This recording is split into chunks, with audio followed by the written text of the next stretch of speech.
Bueno, considerando la hora, ¿el doctor está por ahí? ¿Por ahí? Ahí lo vi. Hola, buenos días. Buenos días. Bueno, lo voy a presentar. Ahora vamos a continuar con la charla que se denomina ¿Cómo y cuándo intubar en el escenario de urgencias en el contexto de la segunda jornada de urgencias de la SEM Utalca. Y bueno, contarle un poco sobre el expositor que nos acompaña el día de hoy. Su nombre es Sebastián Ramírez. El doctor es especialista en medicina de urgencias de la PUC.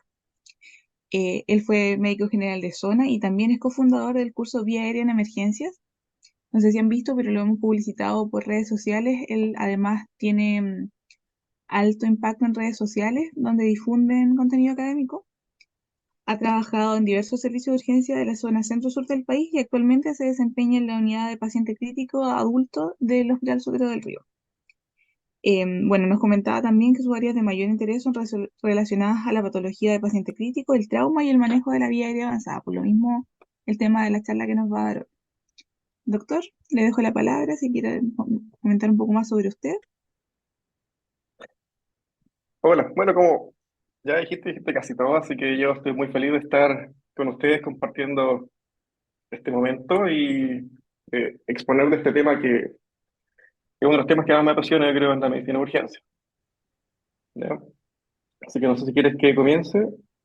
Eh, Sí, antes de comenzar, le queríamos preguntar si tiene algún inconveniente con que se grabe, prefiere que no se grabe. Ningún problema. Ya, muchas gracias. Entonces creo que debería poder compartir pantalla usted.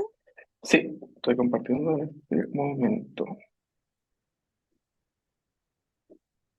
Súper, será impecable. Ya, ¿se ve? Perfecto. Sí, gracias. Ya, entonces como bien eh, dijeron, dijo Antonia, voy a presentar sobre cuándo y cómo intubar en el servicio de urgencia.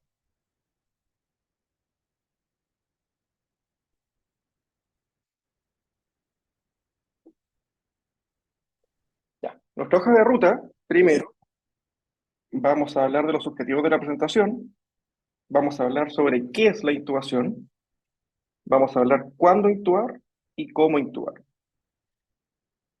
El principal objetivo de esta presentación es que saquemos un poco el concepto de que la intubación es enfrentarse a un paciente, tomar un tubo, poner el tubo y se acabó. Es un concepto erróneo en todo el proceso de intubación y en el escenario de urgencia, que es el escenario del cual vamos a hablar ahora. ¿Ya? Yo fui, como dijeron, general de zona, y yo cuando llegué al general de zona me dijeron, oye, de repente hay que intubar pacientes. Llega en el fondo candidato a intubación. Y dije, "Uy, ¿cómo hago eso?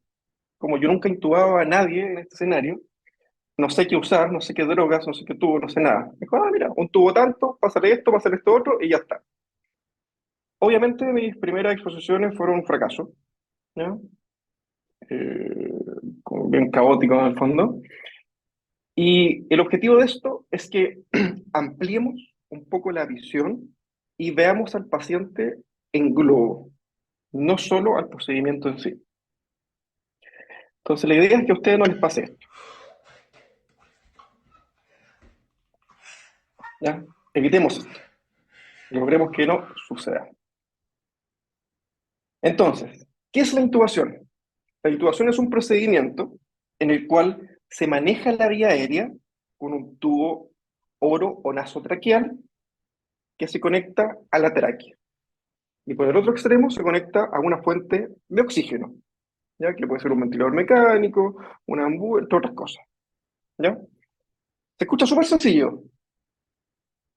Tengo paciente, manejo su vía aérea, paso un tubo, eso es intubación. Como les dije, eso no es así. ¿Ya? En definición, ok, pero no es lo único que importa. ¿Ya?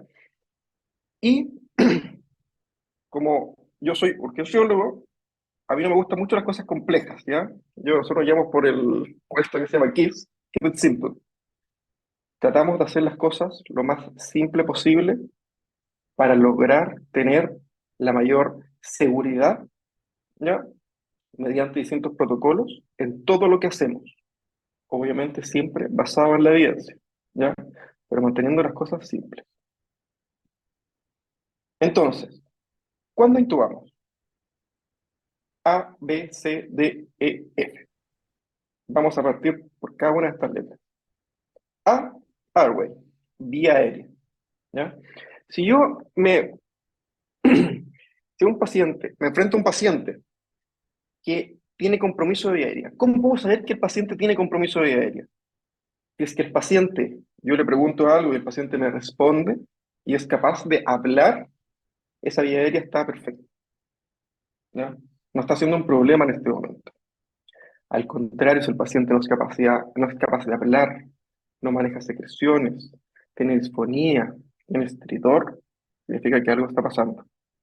¿Qué nos puede generar un compromiso de vía aérea? La presencia de tumores que estén dificultando el paso de aire, la presencia de infecciones o conexiones que estén haciendo algo similar, cuerpo extraño, que tenga un cuerpo extraño ahí y sienta al fondo algo que está entorpeciendo la entrada de aire, o hemorragias o secreciones, una vía aérea inundada en donde el paciente no puede respirar porque está lleno de líquido. Son situaciones en donde probablemente vamos a tener que hacer un manejo avanzado de la vía aérea. La B, breathing, respiración. Cuando hay falla en la oxigenación o falla en la ventilación. Cuando me expongo a un paciente, me enfrento a un paciente que está polineico, con frecuencia respiratoria sobre 30, usando musculatura accesoria, cianótico, quiere decir que hay un problema, un aumento del trabajo ventilatorio. Y eso va a llegar a un punto donde el paciente se va a agotar y va a empezar a respirar, por ejemplo, con musculatura abdominal. Significa que el paciente ya está colapsando su capacidad de ventilar adecuadamente. O si tengo un paciente con un distrés, por ejemplo, respiratorio, donde este pulmón está blanco, está lleno de atelectasis o chant pulmonar, tengo que probarlo con un dispositivo externo, agregar presión y tratar de descolapsar esos alvéolos colapsados. Entonces, falla de la oxigenación y falla en la ventilación. La C, circulación.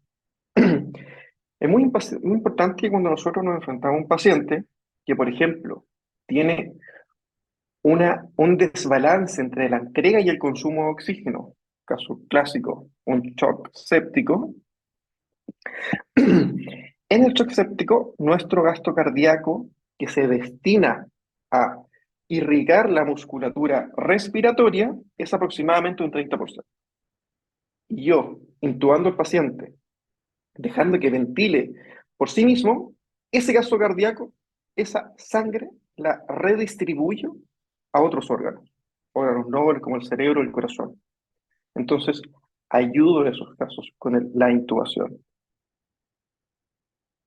La D, disability, se refiere principalmente a temas neurológicos. Si, por ejemplo, tengo un paciente neurocrítico que se cayó, se golpeó en la cabeza, está comprometido con conciencia, tengo una imagen que tiene, por ejemplo, un hematoma subdural, un HCA, entre otras cosas, y el paciente tiene un déficit neurológico, probablemente eso ya está haciendo, o sea, y tiene un déficit y está ventilando de la mano, probablemente por hipertensión intracraneana, comprimiendo los núcleos encargados de la respiración, voy a tener que manejar esa vía aérea. Ojo, un Glasgow menor a 7,8, como sale en algunos libros, igual a intubación, no. Hay pacientes que tienen Glasgow bajo que no requieren intubación. Caso frecuente, un paciente en una condición posictal. Paciente posictal, está comprometido de conciencia, tiene un Glasgow bajo, pero en la gran mayoría de los casos son eventos transitorios en donde recuperan un basal neurológico. Entonces, Glasgow menor a 7,8 no es igual a intubación. Hay que siempre ver el contexto del paciente. Entonces, estado mental. En la E, expected course. Cuando yo me enfrento a un paciente que creo que tiene alto riesgo de tener una vía aérea que va a colapsar, tengo que ser precavido y actuar antes, como por ejemplo en caso de anafilaxia o quemado. A un paciente con shock anafiláctico, si yo administro una dosis de adrenalina no anda, administro otra dosis de adrenalina, empiezo con adrenalina endovenosa, y el paciente sigue estridando, sigue con disnea, sigue con mala mecánica ventilatoria, tengo que pensar que va a ser un shock anafiláctico refractario y tengo que manejar esa vía aérea de forma urgente, porque en pocos segundos existe alta probabilidad de que esa vía aérea colapse.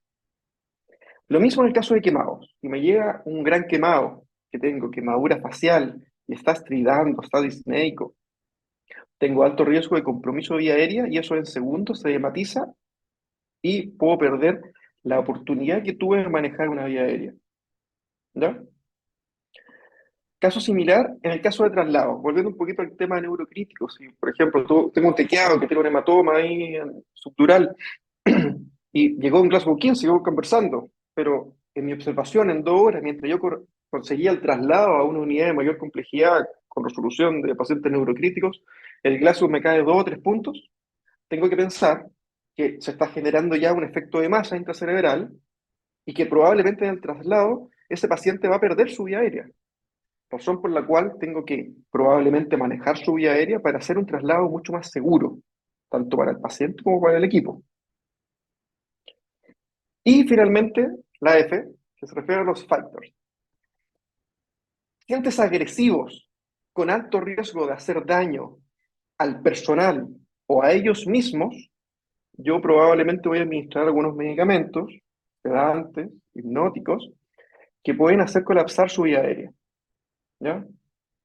Entonces, van a terminar intubados en algunos casos. ¿Ya? Entonces, recuerden, ¿cuándo intubar? A, B, C, D, E, F. ¿Ya? Pasando al siguiente punto de cómo voy a manejar la vía aérea del paciente. Existen distintos protocolos. Está la secuencia de intubación rápida. La característica de este protocolo es que tanto el inductor como el bloqueo neuromuscular se administran en forma conjunta para que su tiempo de acción sea más o menos similar y yo pueda realizar el procedimiento.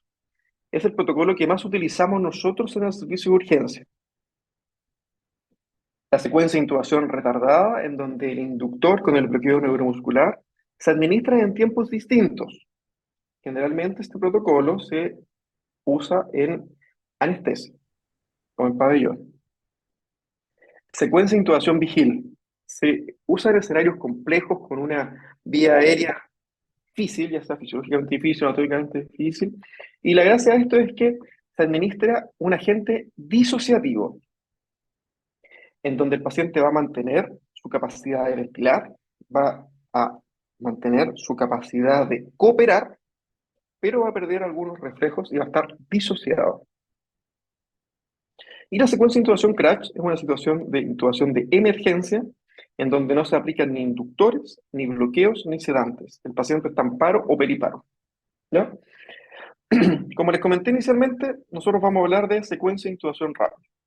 Y para hacer un protocolo de secuencia de intubación rápida, nosotros tenemos nuestros mandamientos, que generalmente se describen como las 7 P en la literatura, en donde se habla de la preparación, se habla de la preoxigenación, premedicación, parálisis e inducción, ahí está la P, posicionamiento, procedimiento de intubación y postubo, es decir, los cuidados postubo. Vamos a hablar de cada uno de estos. En cuanto a la preparación de todos estos puntos que vamos a mencionar es por lejos el más importante. ¿Ya? Tengo que estar preparado para todo lo que voy a realizar. ¿Ya? Y esto es algo transversal para las distintas especialidades, para las distintas profesiones u oficios. ¿Ya? Y esto es algo de antaño. Este caballero Abraham Lincoln, en el año 1800, ya decía: dame 6 horas para cortar un árbol y pasaré las primeras 4 horas afilando el hacha. Es decir, de todo el proceso va a pasar 2/3 del tiempo preparándose, ¿ya? Para lograr hacer el procedimiento propiamente tal de la forma más segura y fácil posible.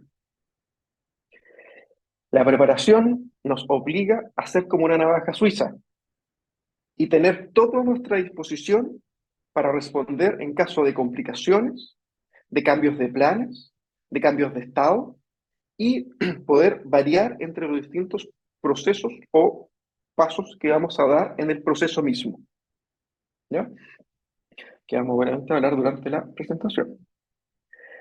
Y para eso, la forma más segura es hacer un checklist. El paciente tiene que estar monitorizado, obligatorio. El paciente tiene que tener accesos venosos. Si estamos en escenario de urgencia, al menos 2 accesos periféricos. Tenemos que tener una fuente segura de oxígeno. Tenemos que tener una aspiración que funcione y que aspire. Si es que el paciente tiene prótesis, tenemos que saberlo, porque hay que sacarla para el procedimiento. Al igual que si tiene un cuerpo extraño, hay que retirarlo.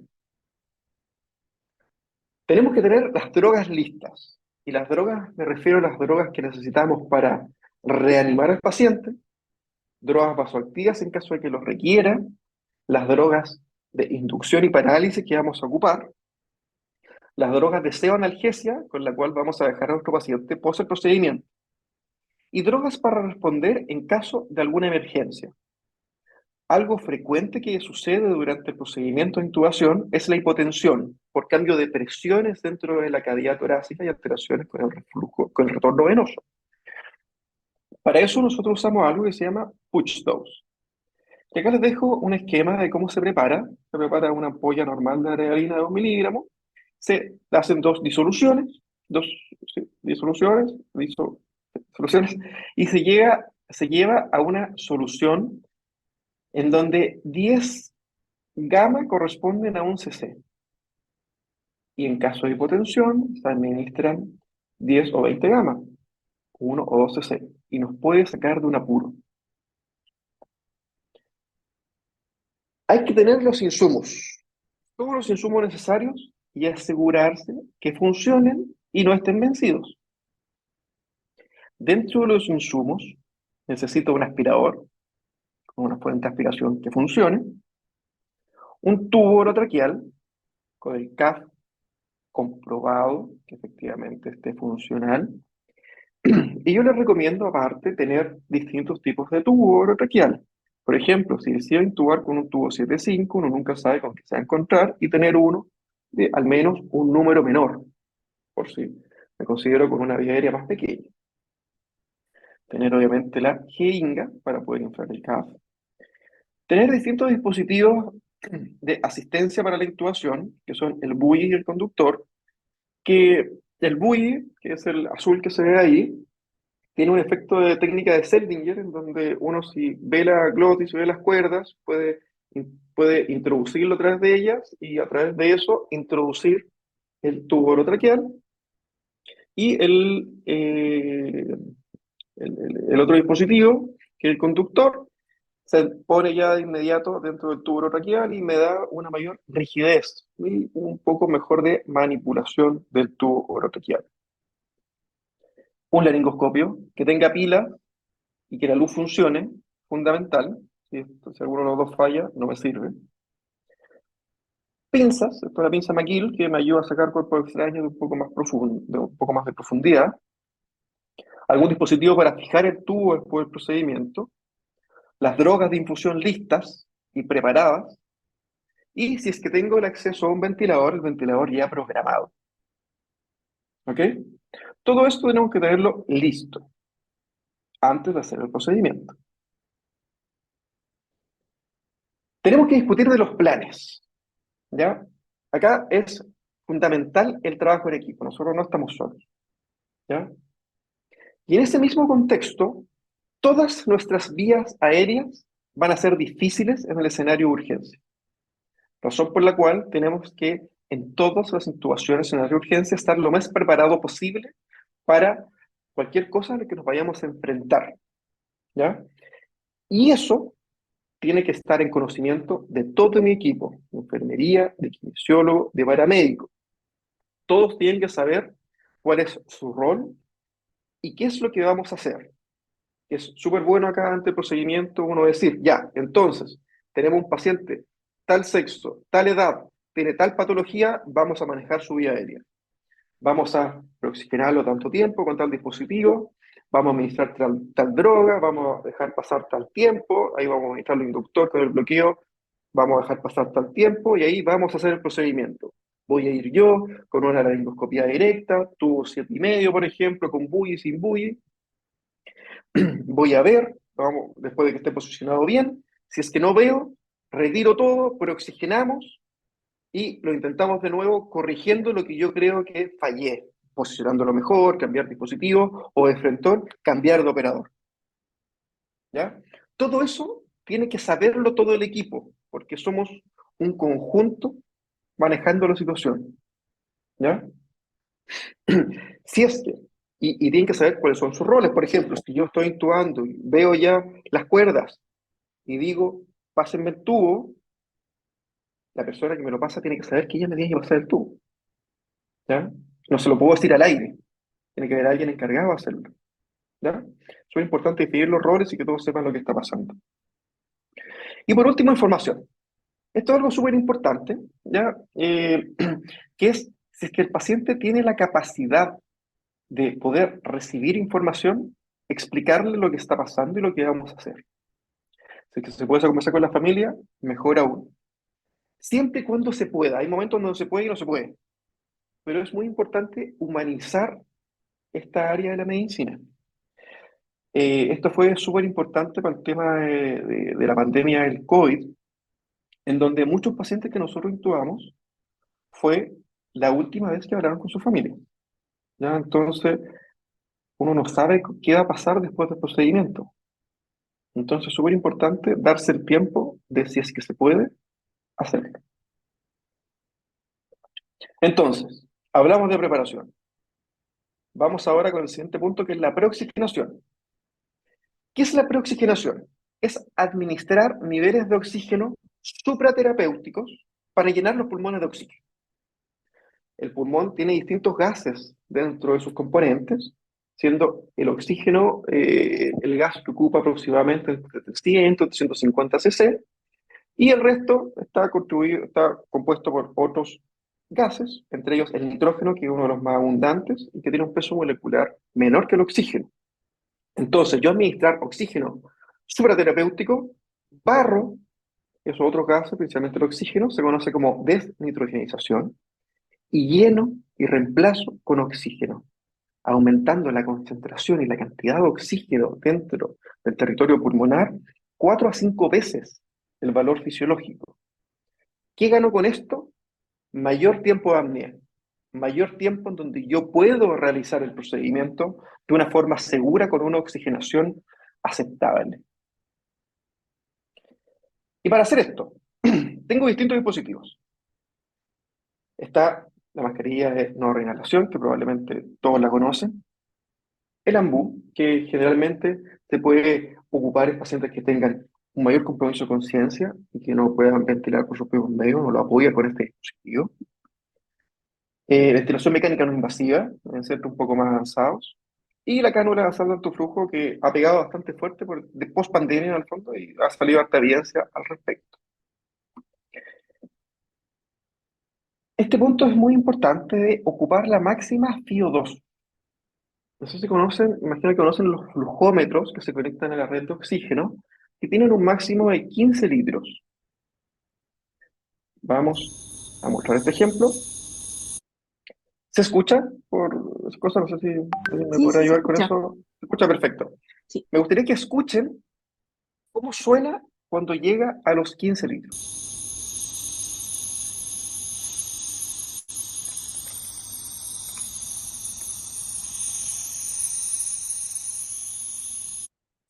Vamos a ver qué pasa ahora cuando se llega a tope.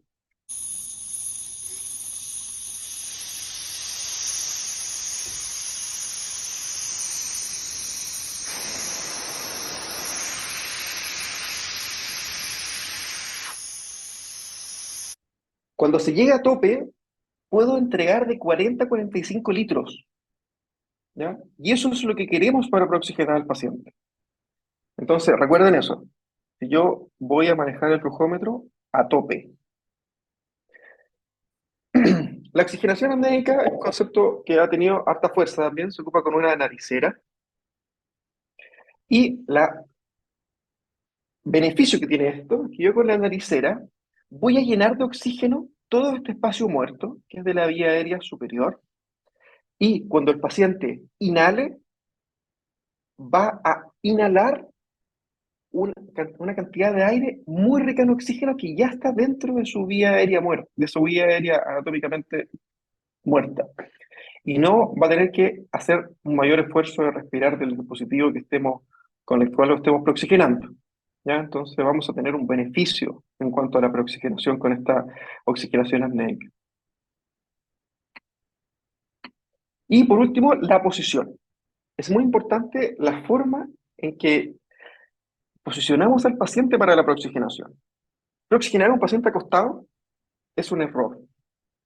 Todo lo que es la presión abdominal va a colapsar el tórax, el corazón va a caer, va a ayudar a colapsar el tórax. Lo que queremos nosotros es que el pulmón esté en la mejor condición posible para expandirse. Y eso se logra sentado. Fíjense que en este caso, el paciente, aparte de tener esta mascarilla de no reinhalación, tiene la naricera. Se pueden ocupar ambos dispositivos para preoxigenar al paciente. Entonces, vimos preparación, vimos preoxigenación, vamos ahora a premedicación. La premedicación es algo también muy importante antes de realizar el procedimiento, porque me habla de la evaluación primaria, principalmente haciendo énfasis en la C. Yo tengo que reanimar al paciente. Yo no puedo intubar a un paciente con PAN de 40. Si es que intubo a ese paciente, lo más probable es que tenga un paro cardiorrespiratorio. Entonces tengo que llevar la hemodinamia de mi paciente a la mejor condición posible, previo al procedimiento. Y eso se logra con soluciones fisiológicas. Si está con un choque hemorrágico, idealmente va a hacerle sangre. Si es que no tengo sangre en mi centro, bueno, solución fisiológica es lo que hay. Comenzar con drogas vasoactivas si es que es necesario, con el objetivo, les recuerdo, de llevarlo a una hemodinamia lo más aceptable posible. ¿Ya? Pacientes hipotensos, se generan complicaciones en el procedimiento, se hipotensan, se pueden parar. ¿Ya?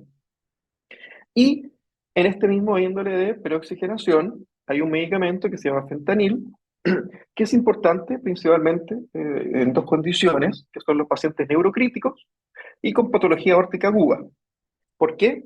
Porque yo con el procedimiento de la laringoscopía voy a estimular todo lo que es la vía aérea superior, voy a generar adrenergia, voy a generar liberación de catecolaminas, voy a generar aumento de la frecuencia cardíaca y aumento de la presión. Y eso, en una patología aórtica o en una hemorragia intracerebral, está totalmente contraindicado. Yo no puedo elevar la presión en esas patologías. Entonces eso, el uso del fentanil es prácticamente obligatorio en esa condición. Entonces, reanima al paciente antes de hacer el procedimiento. Vamos ahora con el tema de inducción y parálisis.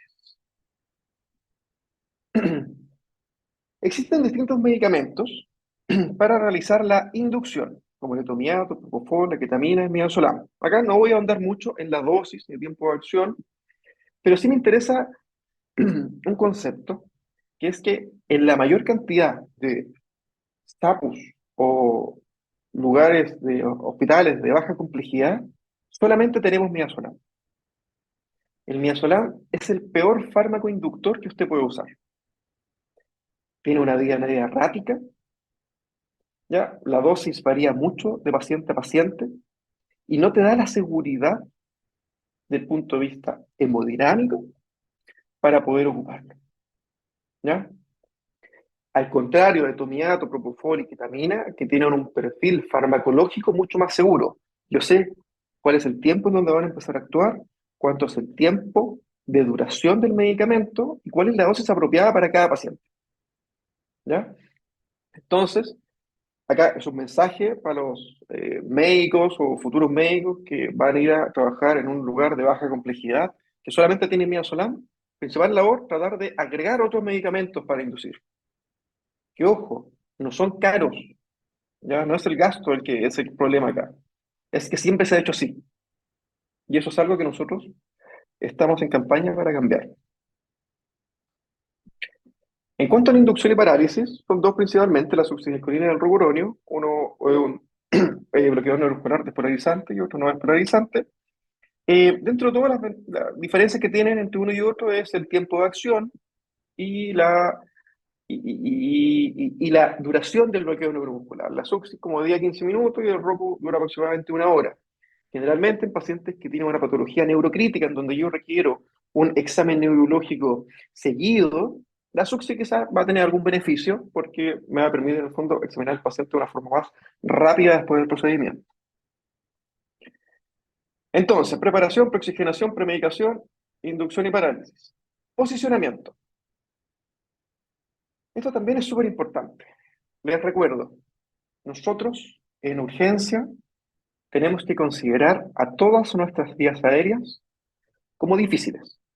Existen vías aéreas hiper difíciles, ¿ya? Pero de base, todas son difíciles.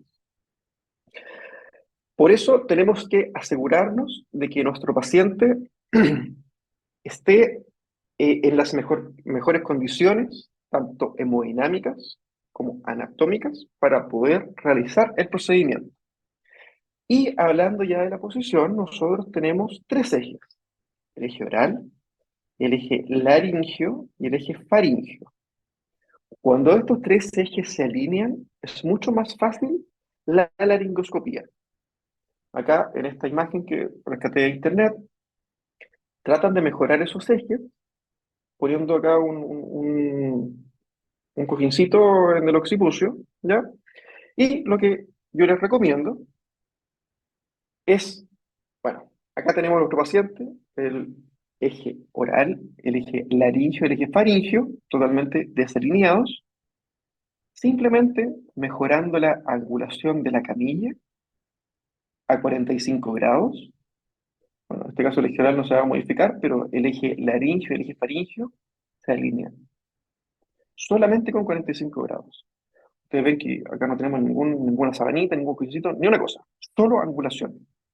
Y si además a esto le agregamos la hiperextensión cervical, el eje oral con el eje laringio, con el eje faringio, se alinean. Esto nos va a hacer mucho más fácil nuestra laringoscopía, ¿ya? La anestesia siempre nosotros vimos, yo por lo menos en pregrado siempre vi que el paciente estaba en 0 grados y el anestesista iba y lo intubaba. Considerar distintos factores: escenario seguro, paciente estable, paciente con estómago vacío. Eso no pasa en urgencia. Siempre preocúpense de hacer todo para facilitar su procedimiento, ¿ya? Y esto es lo que nosotros recomendamos. Entonces, continuando, el procedimiento de intubación. El procedimiento de intubación se refiere a que mediante una laringoscopía yo hago una línea recta entre la boca y la laringe, cosa de poder introducir un tubo orotraqueal y poder manejar su vía aérea de forma definitiva, ¿ya? Hay distintos conceptos a destacar acá. Una laringoscopía se tiene que hacer de forma pausada. Uno de los errores que generalmente se cometen cuando uno está comenzando es que uno agarra el laringoscopio y mete la hoja por completo, levanta y no ve nada, porque probablemente tomó todo lo que es la vía aérea y solamente está viendo esófago. Uno tiene que trabajar con calma e ir reconociendo estructura, ¿ya? ¿Y cuál es la estructura más importante que tenemos que reconocer? Es la epiglotis. Si uno reconoce la epiglotis, probablemente va a lograr una intubación exitosa. Es por eso que estamos cambiando este concepto de laringoscopía, en donde se buscar la laringe, a una epigloscopía, porque buscar la epiglotis me va a asegurar un procedimiento en donde yo voy a poder ver la laringe. Y es lo que yo tengo que buscar. Uno cuando parte el procedimiento de intubación va a tener una imagen así, bueno, más bien así, ¿verdad? Porque uno está en la cabeza del paciente, se introduce por la comisura derecha, toma la lengua y la desplaza en sentido contralateral. Y uno empieza a mirar. Acá está la úvula, están los pilares, está la base de la lengua. Veo eso, avanzo un poco, que lo vamos a ver en este video. Entonces, acá se introdujo en la cavidad oral. Este es un video de laringoscopio. Por razones obvias, obviamente, necesitamos hacer el caso ejemplificador. Y acá atrás se ve la úvula. Y nosotros podemos pensar que acá adelante está la base de la lengua. Vamos a ver un poquito más. Ya, entonces, úvula, y ahí está. Ahí adelante está la base de la lengua. La úvula y los pilares a los lados. Una vez que yo reconozco esto, avanzo. Avanzo con el objetivo de reconocer la epiglotis. Y ahí está. Esa es la epiglotis. Adelante de la epiglotis hay un espacio que se llama vallécula, que tiene un elemento anatómico fundamental, que es un ligamento que conecta con el hueso hioides, que se llama el ligamento hioepiglótico. Si yo tomo ese ligamento y lo levanto, la epiglotis lo va a seguir y me va a permitir ver las cuerdas. Entonces, vamos avanzando.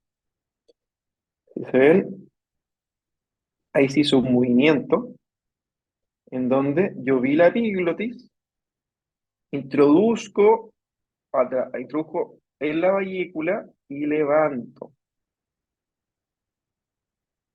Y ahí aparece todo lo que vamos a ponerlo de corrido. Introduzco, levanto y ahí está la glotis con las cuerdas vocales. Este es un paciente de urgencia. Que pueden ver, este paciente no está preparado, está lleno de secreción, ya todo lo que ustedes pueden ver, podrían aspirar en este momento. Nuestro operador lo que hace es tratar de intubarlo. Una vez que tengo esta visión, digo, necesito el bully y el operador encargado me lo pasa. Y yo lo introduzco a través de las cuerdas vocales. Una vez que yo veo pasar el bully a través de las cuerdas vocales, le digo a mi operador, pasé, pasa el bully, pasa el tubo, perdón. Y se pasa así. Él lo enhebra a través del bully y me lo pasa. Y yo comienzo a introducirlo. Esto es muy importante. Yo tengo que ver cómo esto, que es el CAF del tubo orotraqueal, pasa más allá de las cuerdas vocales. ¿Ya? Eso me da seguridad de que el tubo está bien puesto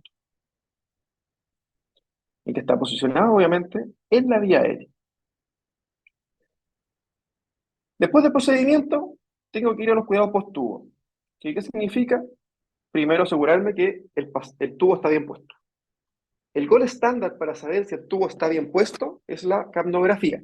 La capnografía es un dispositivo que yo pongo en el extremo del tubo orotraqueal y me mide la cantidad exhalada de CO2.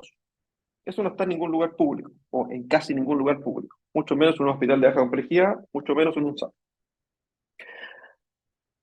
El punto que viene, la mejor forma de saber si el tubo está bien puesto, es lo que yo les acabo de mostrar. Ver pasar el tubo por las cuerdas vocales. Todo lo otro, que el tubo se empañe, que el ambú tenga poca resistencia, que el pulmón se expanda, tiene poca sensibilidad y especificidad por sí solo. En globo algo colabora, pero no son lo mejor.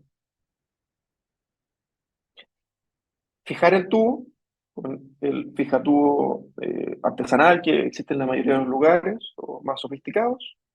Preocuparse de la hemodinamia del paciente, ¿ya? Si potencia hipotensa, vaso activo, más volumen, sangre, si que lo requiere.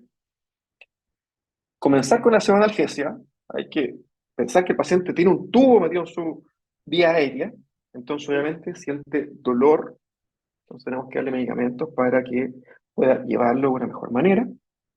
Y recordar siempre que la intubación no es una cura, la curación es un puente que nos ayuda a tener más tiempo para finalmente tratar la causa del paciente.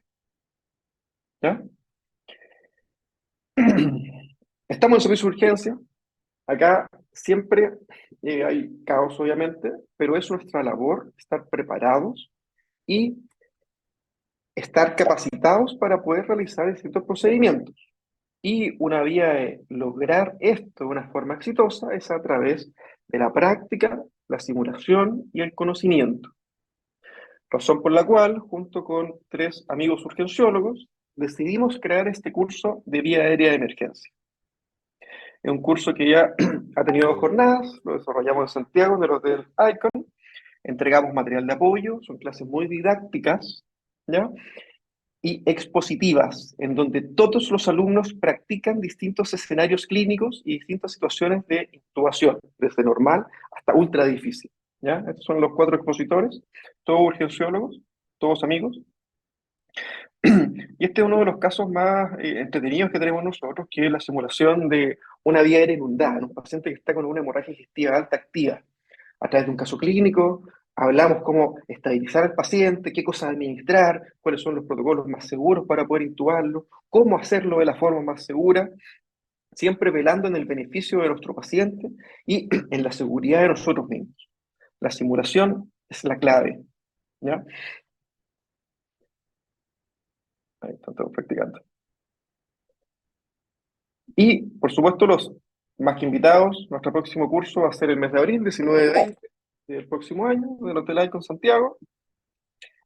Todos los que digan que vienen de este curso, que nos hablen a través de Instagram, van a tener un 10% de descuento, así que bienvenidos. Y eso, esa fue mi clase de cuándo y cómo intubar. Espero les haya gustado. Mil gracias, doctor. Muchas gracias y además gracias por ese descuento que nos viene como sorpresa y le agradecemos de corazón. Personalmente creo que la charla fue excelente, fue súper completa y didáctica. El hecho de que tuviera video le da un plus. No sé si alguien tiene consultas, le pueden preguntar al doctor encendiendo su micrófono o por el chat. Bueno, mientras tanto quería preguntarle yo cómo lo pueden hacer para elegir el tubo según cada paciente, si tiene alguna fórmula magistral por ahí. Mira, existen distintas fórmulas, ¿ya? Escucha, tienen muy poca validación en realidad unas con otras, ¿ya? En realidad, un paciente que mira uno sobre 1,75, uno define un tubito de 7,5 a 8 y bajo 1,75, 7, 7,5, ¿ya? Es bien intuitivo, quizás, la palabra, ¿ya? Pero no hay ninguna forma, en el fondo, que tenga mucha evidencia que me diga ya, a esta estatura, tal paciente, tal tubo. ¿Cachai? Al contrario de niños, el niño, en el fondo, eso está estudiado. Y agarrándote un poquito de la misma línea, eh, la pregunta de cuánto introducir el tubo, eso sí hay una fórmula bien clara, ya que es la altura en centímetros por 0,1 más 4. ¿Ya?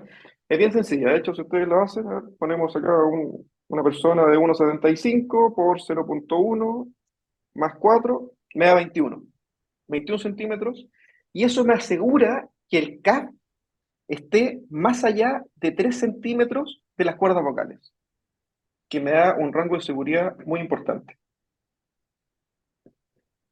Perfecto, mil gracias. ¿Ya?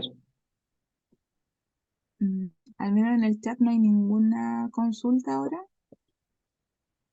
Ahí hay una. Si es que llegaran a surgir consultas, bienvenido a responderlas. El Instagram está abierto ahí, va de emergencia, que nos pueden escribir también, no hay ningún problema. Muchas gracias. Dice, muy buenos días. Me gustaría preguntar sobre cuándo sería conveniente usar mascarilla laringia. ¿Cuántos intentos hacer antes de usar una? Y muchísimas gracias. Perfecto, es una excelente pregunta. Y de hecho, algo que conté que le faltó a mi clase. Y lo voy a poner para la próxima. La máscara laringia o los dispositivos supraglóticos en sí son una herramienta que ha sido, ¿cuál será la palabra? Como olvidada o menospreciada, quizás es la palabra, en el procedimiento de intubación. Sin embargo, es algo que puede ser bien útil y salvarnos de una situación crítica. El dispositivo supraglótico me entrega un manejo de vía aérea avanzado, pero no definitivo. Y por ejemplo, en un paciente que yo hice obviamente todo lo que conversamos y estoy preparado ya para intubarlo, veo y no veo nada y tengo que volver a preoxigenarlo. Una forma de preoxigenar al paciente puede ser saltarnos un poquito del ambú, ¿ya? Porque hay que recordar que el ambú igual necesita un selle muy importante y en pacientes que son un poquito más gorditos o que tienen barba, va a ser difícil, hay que pregar esta fuerza. Usar un dispositivo supraglótico, ¿ya? Ese dispositivo supraglótico me puede servir para preoxigenar al paciente y me puede servir ante una situación de emergencia en donde yo no puedo intubar al paciente para trasladarlo a un lugar donde sí puedan hacerlo, ¿ya? Hay un concepto siempre que da vuelta que es el paciente, no sé si lo han escuchado, en el fondo, donde yo no puedo intubar al paciente 3 veces quirúrgica. Eso, yo en todos los años que llevo ejerciendo, que son como 8, solamente he visto un acceso quirúrgico, ¿ya? Y en la evidencia que existe es muy infrecuente, ya 0,1% de todas las complicaciones del procedimiento de intubación, ¿ya? Y eso es generalmente porque el paciente nunca es no ventilable ni no intubable, ¿ya? ¿Por qué? Porque te repito, tengo otros dispositivos, como el dispositivo supralótico. El dispositivo supralótico saca de apuro en estas situaciones y personalmente cuando me he expuesto a vías aéreas que no puedo intubar y a la primera y tengo que preoxigenarlo, yo utilizo los dispositivos supraglóticos de una forma segura, el paciente preoxigena de una forma espectacular y luego vuelvo a hacer el intento, ¿ya? Esos son como los escenarios donde ocupo yo por lo menos los dispositivos supraglóticos. No sé si respondí la pregunta.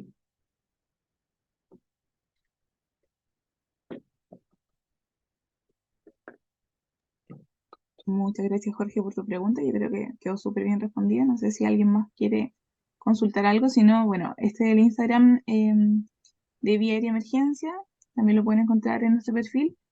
Y de verdad que mil gracias por estar aquí un día sábado explicándonos esto tan importante.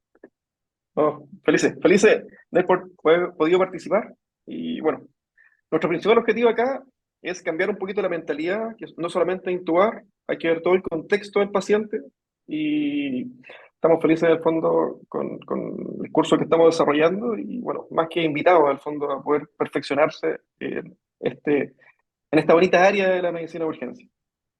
¿Ya? Así que eso, Gracias, un Doc. gusto. Un gusto, que esté muy bien. Chao, chao.